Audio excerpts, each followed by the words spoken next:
Hello viewers, welcome back to Coding Interface channel. Hope you are doing great. If you haven't subscribed to the channel yet, please go ahead and subscribe.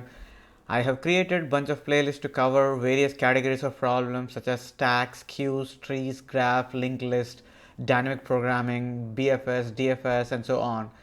Please check them out. I have uploaded the code for this problem to GitHub repository. You can get the link from description below this video.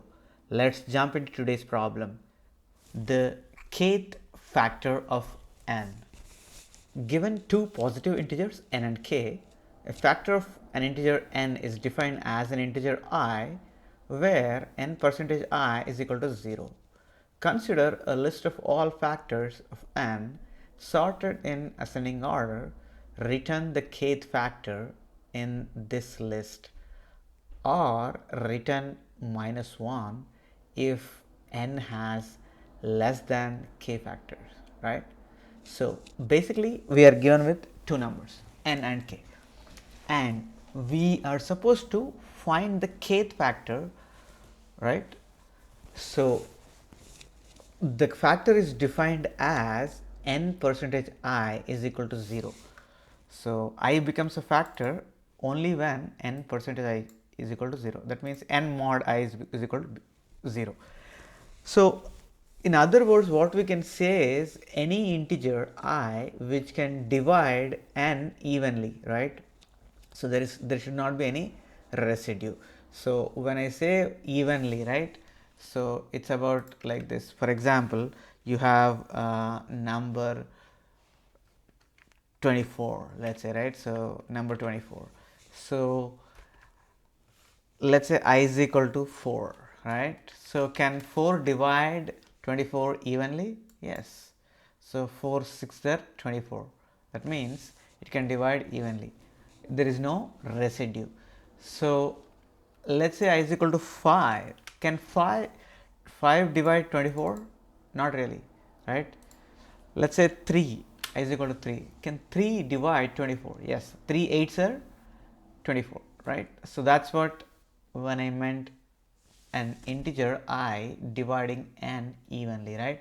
So basically there shouldn't be any residue. So here we are going to consider only the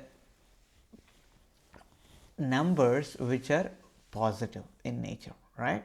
So how many factors a number could have? So that's the next thing that we need to look at, because we are supposed to return the kth factor, right? So we will come to something list of factors n in ascending order, right? So we'll come to that part. So but let's find out how many factors can be possible for a given number, right? So I'm going with the same example at n is equal to 24. So just for the simplicity, I'm going to start with I is equal to 1, right? So I is equal to 1. Can 1 divide 24? Yes. Can 2 divide 24? Yes. Can 3 divide 24? Yes. Can 4? Yes. Can 5? 5 5s are 25. 5 4s are 20, right? So 24 cannot be divided by 5. So 5 cannot be a factor, right? Go with 6. Can 6 divide 24? Yes. 6 4 24. 7, no. 8, yes. 8 3 is 24. 9, 10, 11, all these cannot divide 24. So on, if you go on, right? So these are the factors for 24. So if you count them, right, there are 8 factors are there, right? 8 factors for 24. So in general what we can say is the number of factors for a given number will be definitely less than or equal to n. So I'm saying less than or equal to, right? So why I'm saying less than or equals to is, so if you take 2, right? So let's say n is equal to 2, right? N is equal to 2. So the factors are 1 and 2. So in this case the number of factors are equal to 2. Even for n is equal to 3, right? 1 and 3, right? There are only 2, right? So for most numbers apart from 1 and 2, the number of factors could be less than n, right? So if you if you take 1 and 2 apart, right, the number of factors will be definitely less than n, right. So that means k must be less than n definitely, right. If k is greater than n, we will have to return -1 anyway. But we are saying for 24 there are 8 factors, right. So if n is equal to 24, right, k is equal to, let's say, 10, right. So do we have even 10 factors? Not really, right. So that means we need to return -1, right. But if we have, let's say, k is equal to 4, sorry, 5, so 4 is fine too, yeah. So in that particular case, what we are supposed to return is, assume as if you are sorting those factors in ascending order. So here when we went through 1 to 24, right, those were increasing in the order, right, those are in ascending order indeed. So k is equal to 4, right, what is the fourth factor? It's 4, so we will return 4, right. So that's what we are going to do. So simply we need to keep counting the factors, right. So for that, what we are going to do is, we will start with 1, right, we'll start with 1 definitely, and go on until the n if needed, right. And once you go on until n, wherever the kth factor that you encounter, right, wherever the kth factor that you encounter, that will be your answer. But if k is more than the number of factors, right, we are supposed to return -1 anyway. So that's what we are returning here, right, in this particular example. N is equal to 24, k is equal to 10, we are returning -1, right. So the basic principle is, we need to identify what are the factors.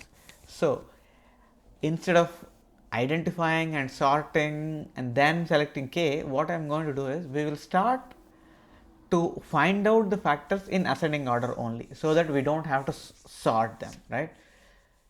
I will start with 1 and go on until n to see the kth factor, right. So now let's go ahead and jump into the problem, the code basically.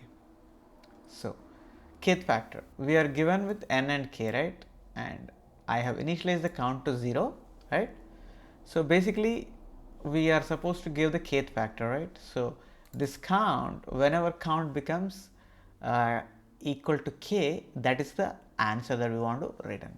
So for int I is equal to 1 to n, right, so we are not starting from 0, because the 0 cannot be a factor for any number, okay.